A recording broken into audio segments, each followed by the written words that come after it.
নিজের জ্বালায় যন্ত্রণায় বাঁচি না, তার উপর বান্ধবীদের অত্যাচার মানা যায় বলুন তো? হ্যালো বন্ধুরা, আসসালামু আলাইকুম। সবাই কেমন আছেন জানাবেন। আজকে আমি চলে যাচ্ছি নাটোর আমার কিছু বান্ধবীদের সাথে দেখা করতে। তাদের বাড়িতে দাওয়াত ছিল, যাওয়ার কথা অনেক দিন আগে থেকে, কিন্তু আমি যাই না দেখে তারা যেই অত্যাচার শুরু করেছে আমার উপর, তাদের টর্চারে যেতে বাধ্য হলাম। তাদের বাড়িতে যেতে বাধ্য হচ্ছিলাম। তো টুকটুক করতে করতে নাটোর চলে আসলাম। যদিও দিনটা ছিল শুক্রবারের দিন, দোকানপাট একদমই খোলা ছিল না। আশেপাশের এমন দৃশ্য দেখে আমার মনে হচ্ছিল আমি কোনো মরুভূমির দেশে চলে আসছি। যাই হোক বন্ধুরা, এত বকবক না করে আসল কথায় আসি। আসলে আমি যেখানে যাচ্ছি সেখানের ঠিকানা শুধু নাম শুনেছি, আমি এর আগে কখনো যাইনি। ফার্স্ট টাইম যাচ্ছি, তো কানার মতো খুঁজতে খুঁজতে যাচ্ছি। তো মাঝ রাস্তায় আমার বান্ধবীর থাকার কথা, এক বান্ধবী আমাকে রিসিভ করবে, কিন্তু বাকি রাস্তা আমাকে একাই যেতে হবে। যদিও এই রাস্তাটা আমার একটু পরিচিত ছিল, তো যেতে তেমন একটা অসুবিধা হয়নি।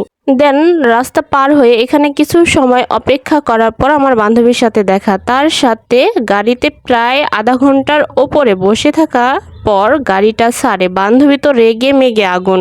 আমি যেমন, আমার বান্ধবীগুলোও হয়েছে ঠিক তেমন, রেগে গিয়ে মাথা ঠিক থাকে না। তবে আমি চেষ্টা করি ঠান্ডা থাকার, কিন্তু তারা তো একেবারেই গাড়িওয়ালাকে পেতে ভর্তা বানায় দেয়। যাই হোক, যাচ্ছিলাম আর চারপাশের দৃশ্য দেখে মনে হচ্ছে আমি কোনো জঙ্গলে চলে আসি। আশেপাশে এত ময়লা আবর্জনা ছিল। এখানে দেখি যে আশেপাশে খাঁটি গাভীর দুধ নিয়ে বসে আছে রাস্তায় বিক্রি করার উদ্দেশ্য, দেখে ভালোই লাগলো।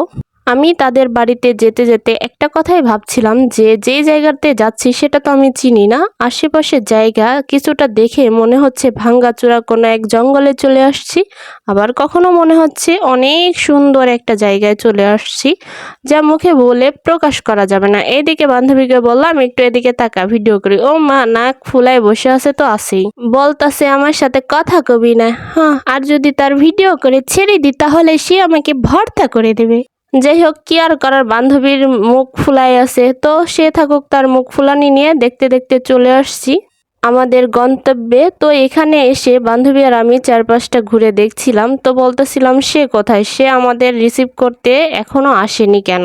ভাবতে ভাবতেই কিছুক্ষণ পর বান্দরনি চলে আসছিল। পরবর্তীতে ভাবলাম বান্ধবীকে একটু সাহায্য করি, এতক্ষণ ভর আমাকে অপেক্ষা কেন করালো।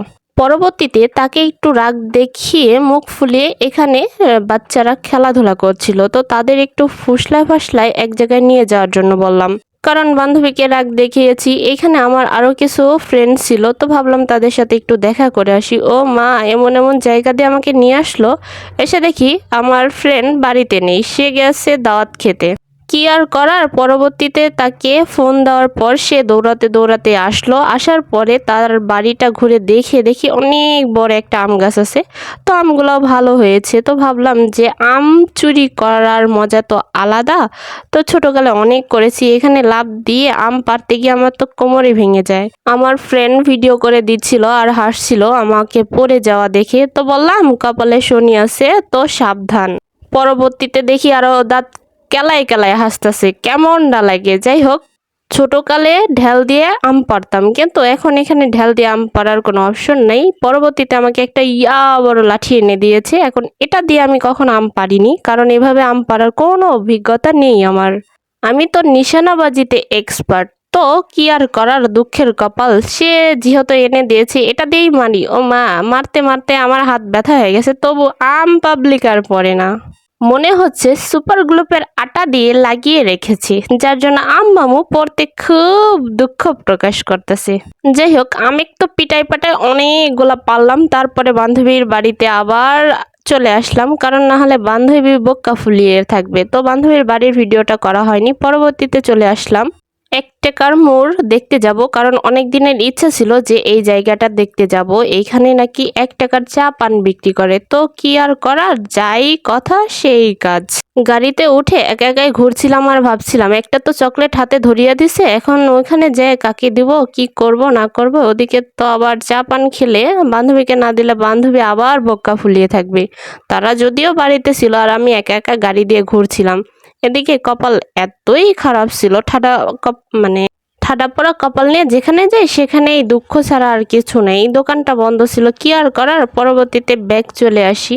মাঝখানের কিছু কিছু ভিডিও তাদের বাড়িতে যাওয়া, আমার বান্ধবীদের সাথে কথাবার্তা, এগুলো পোস্ট করিনি, কারণ এগুলো তাদের নাকি খুবই, যাই হোক না বলি।